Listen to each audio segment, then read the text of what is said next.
All right, what is going on, guys? It is time. Stage number 5. And I'm excited. I hadn't looked at this, but I found something out as I was getting ready to for tonight's show. For the previous show, stage number 5, that is what we have got going on today. It's Dunes Day. That is right. It is the first day, 100% dunes for these guys today. Wait until you hear the liaison that these guys got stuck with today, though. That kind of, I'm not going to say that sucks, but I think these guys have done pretty good so far. I mean, I know the first days have been, I'm sorry, it was just running. It has been a long day, but let's get right into it. It has been an absolute dream for these guys. It's been easy. Now we get into the dunes. We get into the harder stuff as we get closer to the rest day and then eventually into the chrono stage. So let's talk a little bit about that. Jump right on over into today's stage. There it is, right up at the top, almost front and center. 100% dunes for these guys today. But check this out. That's not even the fun part. The fun part is going to be the commute that these guys got to do. 326 miles of riding on the highway. 326 miles for them on the highway or in the liaison section of it. You guys can see on the map there just about how long that is. As a matter of fact, it's so long that they've got a fuel stop in the liaison for these guys. So then once they finally make it to the start line, that's right, the DSS, Depart Selective Section, Depart Special Stage, they're going to be doing a 73-mile special. So only 73 miles of this is actual racing full on, but it is through the dunes. I personally have not ridden through the dunes, but man, does it seem like a chore, especially if you look at some of the dunes that are in Sonora, that the Sonora Rally goes through.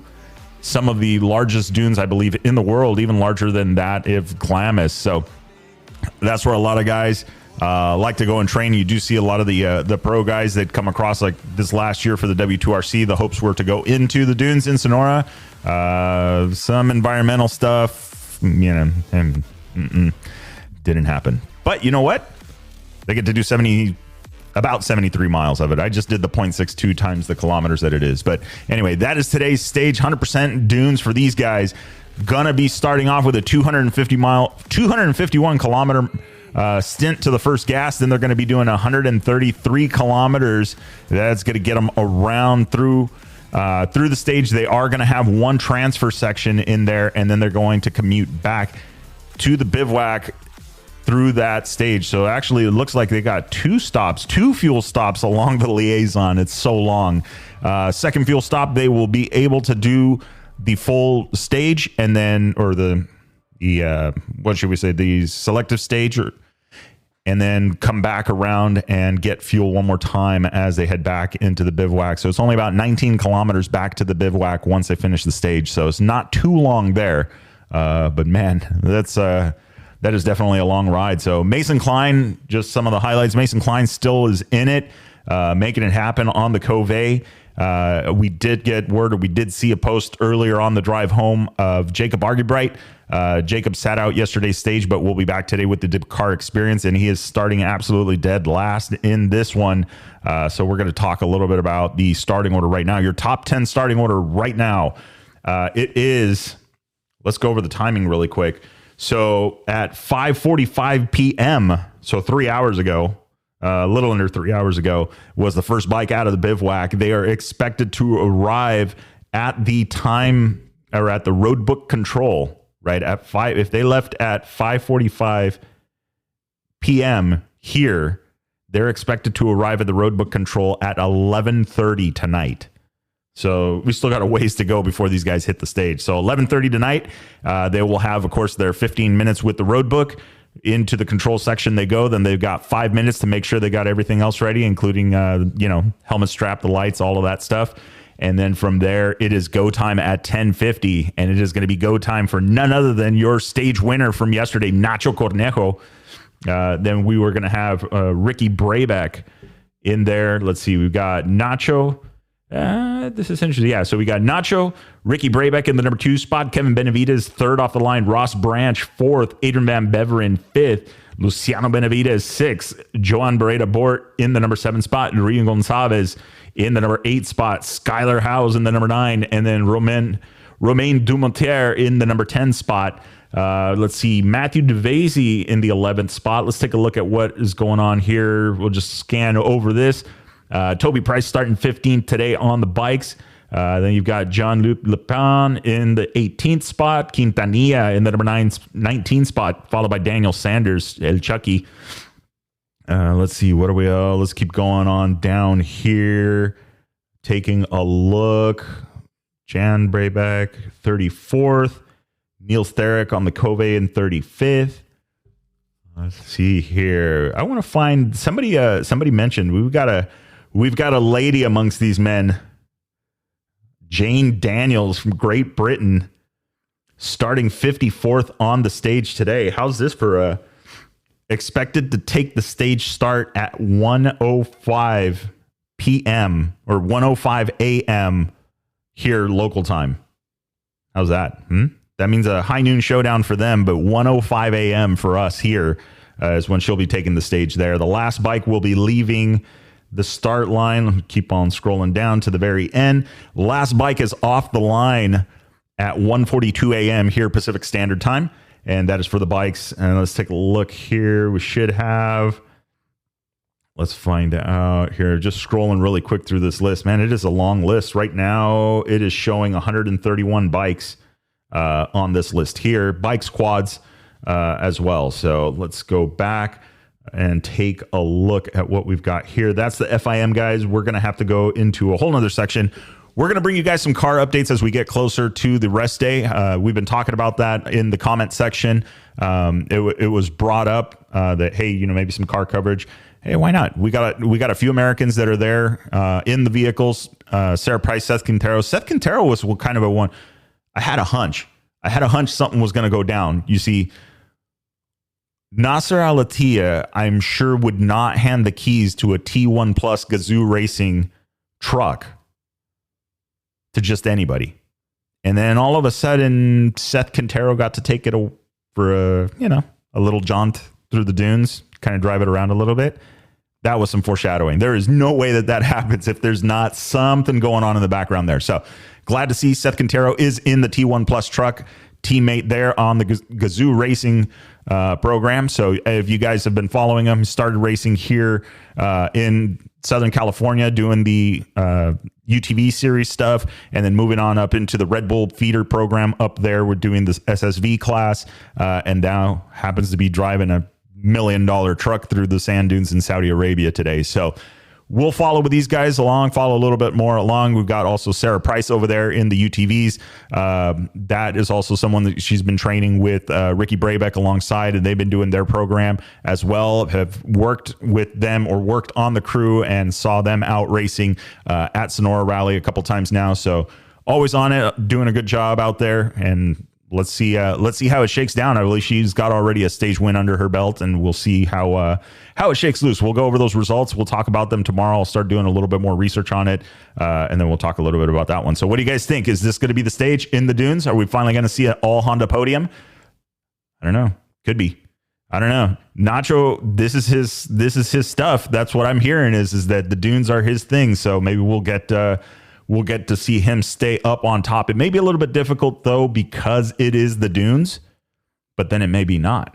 If he's that good in the dunes and picks up that bonus time, this could help solidify his current position up at the top, leading the 2024 Dakar Rally. So we'll find out. You got Ross Branch that was 1 minute and 40-ish seconds, less than 2 minutes behind him on the time or on the clock. So we'll find out a little bit more about that. But anyway, guys, what are your predictions? Leave them in the comments. Let's find out and see who's right, because I think these guys are going to be, I don't know that we're going to wake up to results at 3 a.m, but we'll find out. It'll be the first thing I check. So tomorrow, 3 a.m., hopefully we could get you guys some results bright and early, and then we'll start talking about that. Also looking for the update for stage number 6. And then we'll be working on as well. We're working on our halftime show once we get to the rest day. So looking forward to that one. It will likely be a live stream. If you guys want to join in on that one, I'll give you guys the details once I have more about that and what we're going to be doing. So with that being said, guys, it is time to call it a night. So we will see you guys in the morning. Enjoy.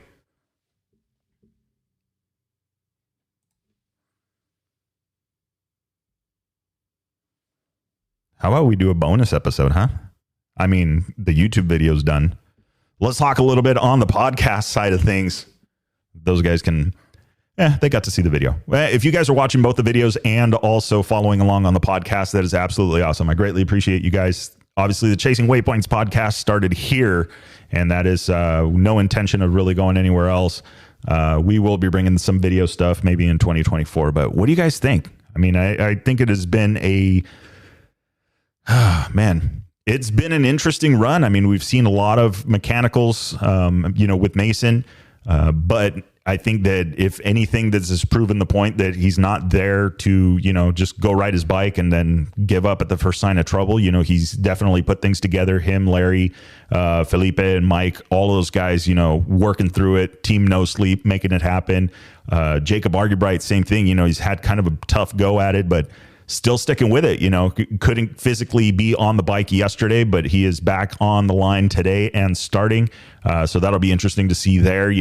Skylar House, same. Skylar House has had a little bit of a rough run getting started for the 24 Dakar Rally, but is little by little picking up his pace. Right now sitting or starting 9th for the stage is good. Going into the dunes, we'll see how he feels at home on the Honda. I mean, you can't.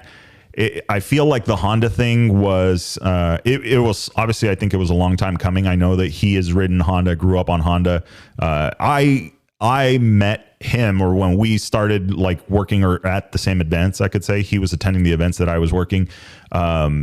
He was on the Hondas, and then the Husky thing came along. Obviously that was a great ride.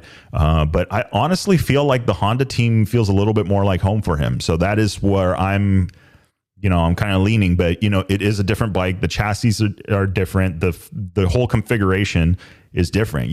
I feel like the KTM and the Austrian bikes were working on that ladder frame. That was what he got used to when he was riding those.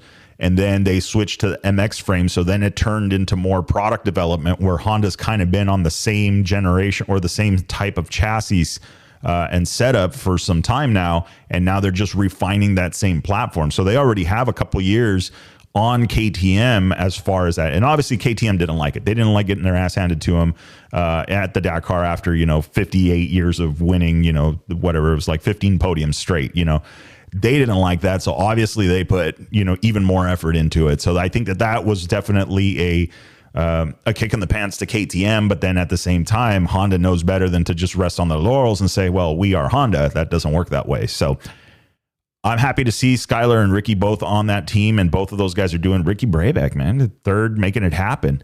I mean, that is good. I was talking to Gnarly Dave about it and earlier, and I've seen it. I've seen that. I didn't really get a whole lot of riding, and we're over here riding, we're over here doing this, we're over here doing that, training, Dakar 24. I didn't really get that. And maybe that's just the algorithm that I didn't get to be privy to that. But at the same time, this is showing that he was doing work and that he is pushing and that he is going through this stuff. So, I mean, he's an athlete and he's a racer. Obviously, he's done a lot of stuff, a lot of accomplishments. He's an unaccomplished racer. And I think that is definitely one of those things that we're going to keep seeing a little bit more. And man, I don't know. This is getting... he's in a good spot. I think he's in a really good spot for this next few stages, getting into the rest day and then getting into this chrono stage. The chrono stage is going to be the wild card. I don't know how that is going to go down. If you get these guys separated, if you've got some stuff going down and you end up getting separated, you're not going to know where the guys in front of you are.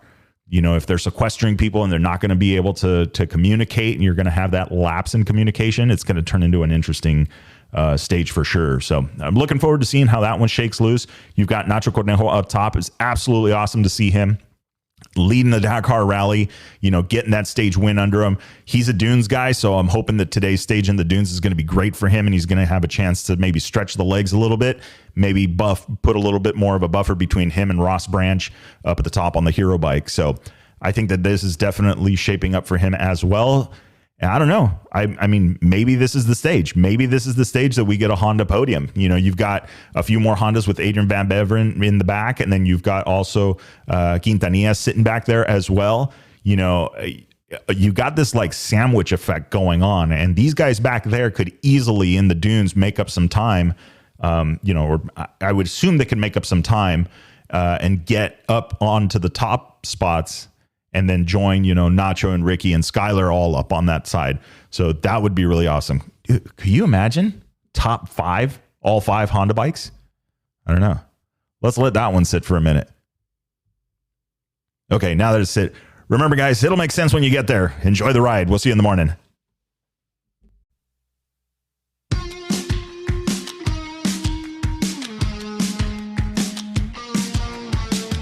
All right, that is a wrap for the Chasing Waypoints podcast. Hope you guys enjoyed the show. Looking forward to our next one coming up. Remember, if you are out riding, do not forget to tag us at Chasing Waypoints. Hashtag Chasing Waypoints. And if you haven't already, get on over to the website. Get signed up for the newsletter, The Bivouac. North America's rally raid and adventure riding newsletter. Hey, let's have some fun. Let's find out what are you guys up to. Let's get you featured. If you're a brand and looking to get supported, get some eyeballs, get some ears on your business. Absolutely, hit us up. Send us a message at podcast at Chasing Waypoints. But anyway, that is a wrap. Remember, shiny side up. See you guys.